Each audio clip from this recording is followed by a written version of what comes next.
Hey fam, welcome back to my channel. In today's video, I'm gonna be showing you exactly what I eat in a day on my carnivore way of eating. Today is gonna be a protein-packed day, and I'm making two of my absolute favorite simple meals to make. Meal number one, we are making a chaffle sandwich, but guess what? I have a new recipe for my chaffles, definitely different than the one from before, so I'm super excited to share with you my new recipe that makes the chaffles taste more like bread every single day, okay? And our second meal is gonna be some juicy T-bone steaks. So you know I'm ready for that as well. If you're new here, my name is DeeDee. I've lost 90 pounds through low carb, keto, and now a carnivore way of eating. These meals that I'm showing you today are the meals that are helping me stay on track with my goals and maintain this 90-pound weight loss. Now, before we jump into meal number one, I want to show you something that's been helping me track my progress behind the scenes. Now, y'all know my focus and my goals are no longer weight loss, but more so building muscle and fat loss. And you know, I always tell you, getting on the scale is a good measure. However, it doesn't tell you the full story. Now, this video is in partnership with Hume Health, and the Body Analyzer has definitely been a game changer for me. It shows me how to track my progress in such a different way now. Now, if you don't know much about Hume Health, let me share some details. This little device is like having one of those $20,000 in-body scans from the gym, but instead you have it at home. This body analyzer uses 8 frequency sensors to give us accurate weight, full body composition, and even heart health data. So instead of only reading my feet like a normal smart scale, it scans my arms, legs, and torso and gives me accuracy right here in my living room. I just step on, I hold the handles, and it takes the reading in seconds. The first step is you want to download the free Hume Health app, because that's where you'll be able to see a breakdown of your full body composition. I can see what's happening in my arms, my legs, and torso separately, so I get the full picture and not just a single number. And because my focus is on building muscle, I've been looking at my muscle mass and body fat percentage way more than weight. Tracking those together explains why my weight might hold steady even though my body is changing. The Body Pod also lets me keep an eye on visceral fat, and that's tied to long-term health risks, and it's so easy to monitor right here. So if you're serious about understanding what's really happening with your body, especially if you're focused on fat loss, muscle gain, or just getting a clearer picture, then check out the Body Pod. My discount code stacks on top of Hume's current sale, so you can save up to 50% off, but it's only good for the next 7 days. And if you're in the US, it's also HSA and FSA eligible, which means you might even get it covered for free by your health insurance. I'll put the link in my code down in the description box below. Thanks again, Hume Health, for sponsoring that portion of the video. Now let's go ahead and jump in to meal number one. So for this first meal, we are starting off using 1 cup of mozzarella cheese and 1/4 cup of egg whites. That's right, egg whites. And then we're just gonna mix it on up. Now you can actually split up 2 eggs and separate it however you want with the egg in the yolk, but I chose to go the easy route and I have the egg whites in a carton. So I had my mini waffle maker heating up, and now I'm placing about 2 tablespoons of that mixture into that waffle maker. Then I'm adding a little bit of that egg white juice because it looks like it wasn't mixed well enough. We're gonna allow it to cook for about 4 minutes, and we're gonna start on the next step. So what I'm doing here, I'm cracking 2 eggs and I'm seasoning them with a little bit of black pepper and a little bit of salt. And I'm just gonna go ahead and mix it up. Once I'm finalized with that, we're gonna put it to the side and we're gonna take that chaffle out. You'll notice that that mini waffle light just turned off, that means the chaffle is ready. So I'm just gonna go ahead, do the same exact thing with the second chaffle and the third chaffle. But while the third chaffle is cooking, we're gonna go ahead and scramble those eggs.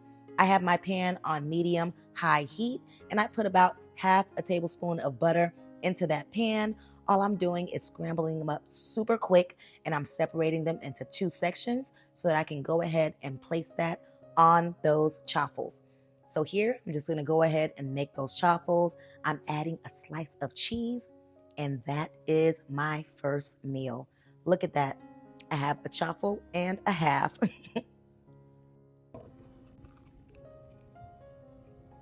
Mhm. Very, very delicious. I remember making chaffles with the cheddar cheese initially, and then making it with mozzarella cheese with two whole eggs, to a few months ago switching over to the egg whites with the mozzarella cheese. And every time I make it this way, the chaffles taste more and more like bread to me. It's delicious. I've made it with bacon, egg, and cheese.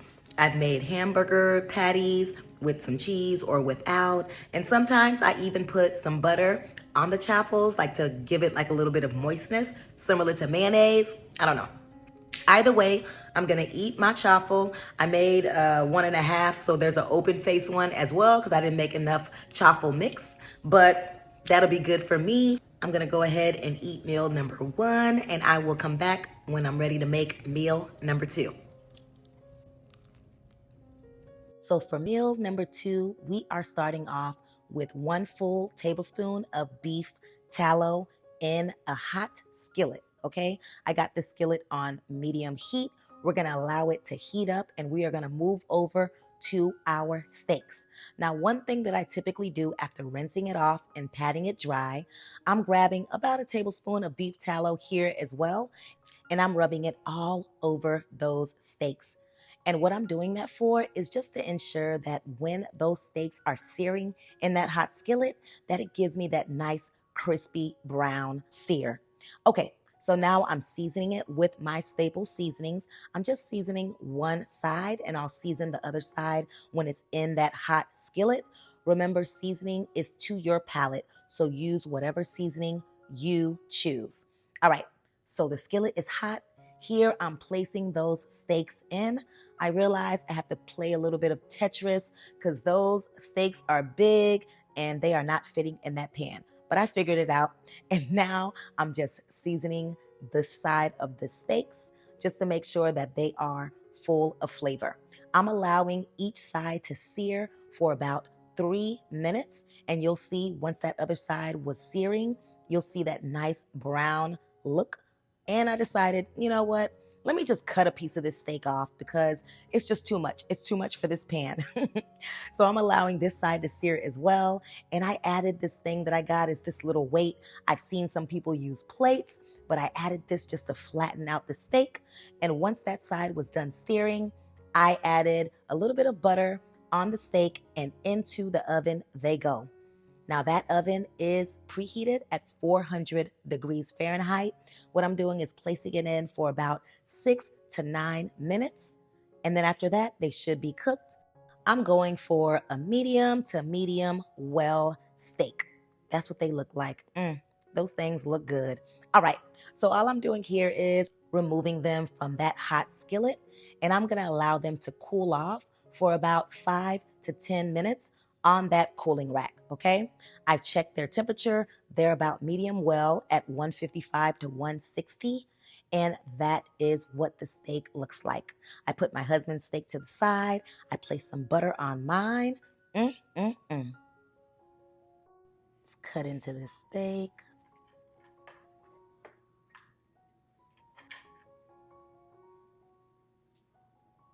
This is what it looks like on the inside, fully cooked. Let's see what this steak tasting like.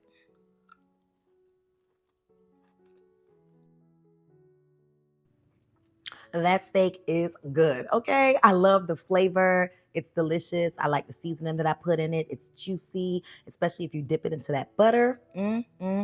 Okay, So I'm gonna go ahead and work on my husband's sides. I'll probably make like some yellow rice and some green beans for him, but I'll eat my steak the way that I just showed you.